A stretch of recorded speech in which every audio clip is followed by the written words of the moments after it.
চোখ খুলে আমি দুহাত দেখে প্রণাম করি, তারপর বাইরে এসে ভগবান আর সূর্যদেবকে প্রণাম করলাম। মন্দিরের সামনে সব দিন এসে প্রণাম করা না হলো, আমি কিন্তু চোখ খুলে দুহাত দেখে ভগবানের নাম করে ঠিক প্রতিদিন প্রণাম করি। সকালে একটু হলো কৃষ্ণ নাম নিব, কৃষ্ণ নামে অনেকটা শান্তি পাওয়া যায়, আর আমাদের মনটাকে সব থেকে বেশি দরকার পবিত্র করা। অনেকেই ভাবে এইসব কাজ করলে আমাদের জীবনে কোনো ভালো কিছু হবে না, সেই তো আমাদের পরিশ্রমই করতে হবে। হ্যাঁ, পরিশ্রম আমাদের করতেই হয়, তবে হ্যাঁ আমাদের জীবনে কিছু কিছু বিপদ আসে, সেই বিপদ থেকে রক্ষা পাওয়ার জন্য ভগবানের নাম নিতেই হবে, কারণ একমাত্র ভগবানই আছে আমাদেরকে সব বিপদ থেকে রক্ষা করবে। এমনিতে কোনো মানুষের থেকে সাহায্য চাইলে কেউ করবে না, প্রত্যেকটা মানুষ স্বার্থ ছাড়া কেউ কারোর সাথে সম্পর্ক রাখে না। এর জন্য একটু সেদ্ধ ভাত বানিয়ে নিলাম। সকালবেলা মেয়েটা ভাত ছাড়া কিছুই খেতে চায় না, মাঝে মধ্যে একটু রুটি খেতে চায়, তবু সেটা ইচ্ছে হলে বলবে। আলু সুদের মধ্যে শুটকি মাছ দিলাম, আলু সুদের মধ্যে শুটকি মাছ যদি না দিই তাহলে আমার বাবা খেতে চায় না। এক একটা মানুষের এক এক রকম ইচ্ছে, আমার আবার এত কিছু দরকার পড়ে না, যে কোনো কিছু একটা হলে আমি খেয়ে নিই, আমার পেটও শান্তি, আমার মনও শান্তি। আমার মেয়ে আবার ঝাল খেতে পারে না, তার জন্য আমি আগে ঝাল ছাড়া আলু ভর্তা বানিয়ে রেখেছি মেয়ের জন্য। পরে আমি বাকি আলুগুলোতে বেশি করে ঝাল দিয়ে আর শুটকি মাছ। ঝাল ছাড়া আলু সেদ্ধ খেতে একদমই ভালো লাগে না, যে কোনো জিনিসই খাবো না কেন একটু টেস্ট না হলে কি খেতে ইচ্ছে করে বলো? সকালের খাওয়া কমপ্লিট করে বিছানাটা গুছিয়ে নিয়েছি, তারপর দেখি শোকেজের আয়নাটার মধ্যে অনেক ধুলো লেগে আছে। আর শুধু ধুলো না, তার সাথে লিপস্টিকের দাগও লেগে আছে। আমাদের বাড়ির বাচ্চাগুলো যে এত দুষ্টু, কোনো কিছু জিনিস এই ঠিক রাখতে চায় না, বাইরের কোনো কিছু জিনিস দিয়ে খেলতে চায় না, ওদের যত খেলা হচ্ছে ঘরের জিনিস নিয়ে। ঘর তো আমাকে সারাদিনই পরিষ্কার করতে হয়, কিছু করার নেই, ছোট বাচ্চা থাকলে এমনটা হবেই। ওরা তো আর এত কিছু বোঝে না, ওদের খেলার ইচ্ছা হয়, ওরা ঘরের জিনিস নিয়েই খেলে, আর ওদের বারণ করেও। আমি তৃষাকে সেদিন বলেছিলাম যে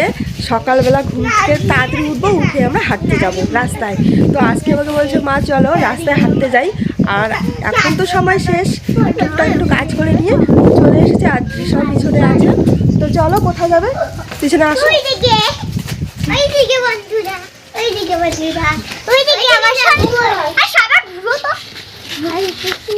এই তুমি এবার যাচ্ছ কোথায়? এখানে যে আসলে এখানে কি করবে? কেন হাঁটতে, এত হাঁটা বাইরে করেই যাচ্ছে। তো চলো এখন বাড়ি চলো। বাচ্চাদেরকে কোনো কিছু বললে ওরা ঠিক মনে রাখে। কালকে আমি দৃশাকে বলেছিলাম সকালে উঠে আমার ভিডিও করে দেবে, ভিডিও করার কথা শুনে দৃশা তো পুরো রেগে গিয়েছে, আমাকে বলছে আমি উঠতে পারবো না ভিডিও করার জন্য। যেই আমি বলেছি সকালবেলা উঠে আমরা হাঁটতে যাব, তখনই মেয়ে তো খুব খুশি। আজকে সকালে চোখ খুলেই বলছে মা আমি হাঁটতে যাব, তুমি আমাকে কেন ডাকোনি? বাসনগুলো মেজে কাপড়গুলো ধুয়ে দিলাম, এই কাপড়গুলো অনেকদিন থেকে স্কুলে পড়ে যাচ্ছে, কিন্তু ধোয়া স্কুল থেকে আসতে হয়ে যায় আমার দেরি, তখন আর কি কাপড় ধুয়ে দিব, তার জন্য একবারে সবগুলো কাপড় বের করে আজকে ধুয়ে দিই। মোটামুটি ঘরের অর্ধেক কাজই কমপ্লিট করে নিয়েছি। এখন আমি স্নান করে নিলাম। আগে আমি সকাল সকাল স্নান করতাম, এখন আমি একটু বেলা করেই স্নান করি। মাঝে মধ্যে আমি সকালবেলা স্নান করি, তো আমার সর্দি কাশি হয়ে যায়, যেহেতু অভ্যাস নেই, আগে তো অভ্যাস ছিল, তো শরীর খারাপ হতো না। এই দেখো মাছ নিয়ে এসেছে, ভাত বসিয়ে দিলাম, আর এই মাছগুলো দিয়ে যে কি রান্না করবো বুঝতেই পারছি না, দেখি কি করা যায়। এখন তো আগে কেটে ধুয়ে নেই, তারপর দেখা যাবে। এই মাছগুলো আমি কাটতেই পারছি না, মাছগুলো কাটতে গিয়ে আমার হাতে কাটা ফুটে গেল। 8 ঘন্টারও বেশি সময় লেগেছে এই মাছগুলো কাটতে আমার, এই জন্য আমার মাছ কাটতে একদমই ভালো লাগে না। এই তৃষা, তুমি স্নান করবে না? এই যে দেখো জল গরম করে রেখেছি, যাও তাড়াতাড়ি যাও স্নান করতে যাও, তাড়াতাড়ি যাও, উঠে আসো। বেলা হচ্ছে 1টা বাজে, স্নান করার নাম নেই। তাড়াতাড়ি আসো, তাড়াতাড়ি আসো।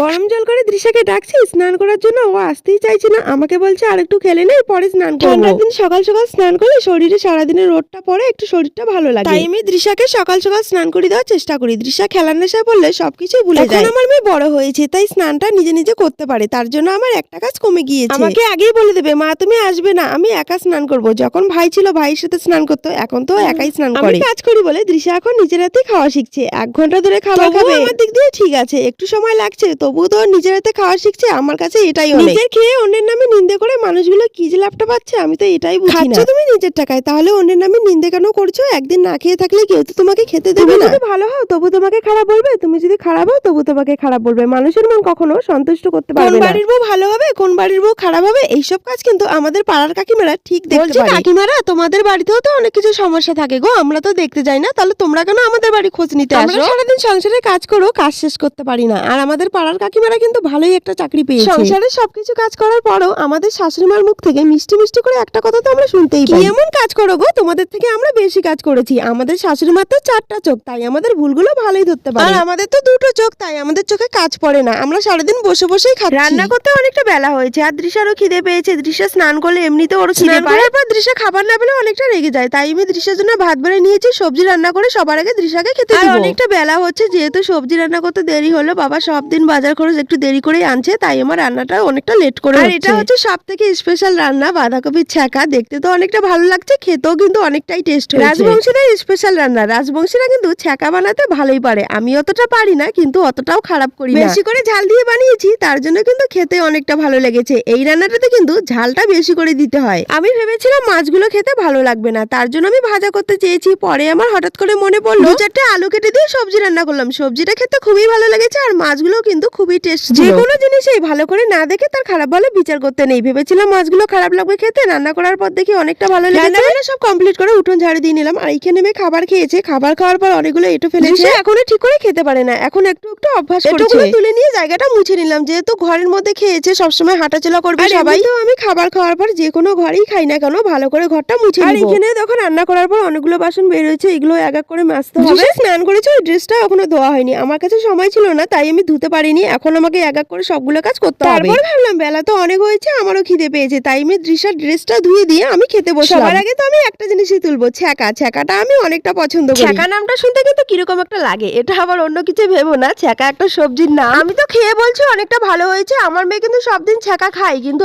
আজকে ছ্যাঁকার মধ্যে শুটকি মাছ দেওয়া দেখেছে, তাইও বলছে না শুটকি মাছ দেওয়া আছে, আমি খাবো না। যদি দেখে কোনো সবজিতে শুটকি মাছ দেওয়া আছে, তাহলে ও কখনোই খাবে না, আর ও শুটকি মাছের গন্ধটাও সহ্য করতে পারে না। খাওয়া দাওয়া শেষ করে বাসনগুলো মাজতে এসেছি, অনেক কাজ আছে, ভিডিও এডিট করতে হবে, তার জন্য আমি অনেকটা তাড়াহুড়ো করছি। এই জায়গাটা সবজিগুলো কেমন ছড়িয়ে ছিটিয়ে রেখেছে, দেখতেও খারাপ লাগছে, তাই আমি এক এক করে ভালো সবজিগুলো তুলে রাখছি আর খারাপ সবজিগুলো ফেলে দিচ্ছি। অগোছালো জিনিস দেখতে আমার একদমই ভালো লাগে না, পরিষ্কার পরিচ্ছন্ন করে গুছিয়ে রাখলে দেখতে অনেকটা ভালো লাগে। সবজিগুলো গুছিয়ে রেখে চুলে একটু চুরুনি দিচ্ছি, কাজের জন্য চুলের একটু যত্নও নিতে পারি। গরিব মানুষ আমরা, অতটাও ভালো ভালো জিনিস ইউজ করতে পারি না, মনে ইচ্ছে থাকলেও টাকার জন্য আমরা পিছিয়ে যাই। ভালো ভালো জিনিস ইউজ করতে কে না চায়, সবাই চায় নিজেকে ভালো রাখতে, কিন্তু ওই টাকা যদি না থাকে, ফ্রিতে তো কেউ কোনো জিনিস দেবে না। আমাদের মতো গরিব মানুষদের শখ বলতে কিছু থাকে না, আমরা স্বপ্ন দেখলেও বাস্তবে সেই স্বপ্ন কখনোই পূরণ করতে পারি না। ভগবান আমাদের যতটুকু দিয়েছে ততটুকু নিয়েই আমরা সন্তুষ্ট আছি। এইগুলো হচ্ছে শামুক, আমি ভালো করে ধুয়ে নিচ্ছি, এগুলো কিন্তু রাজবংশীদের প্রিয় খাবার। শামুকগুলো ঠাকুমা ভালো করে পরিষ্কার করে দিল, আর আমি এখন ধুয়ে নিচ্ছি। এগুলো কিন্তু খেতে অনেক ভালো লাগে, ভালো করে রান্না করলে চিকেন মাটনে এর কাছে হেরে যাবে। বন্ধুরা, আজকের ব্লগটা এখানেই, দেখা হবে অন্য একটা ব্লগে।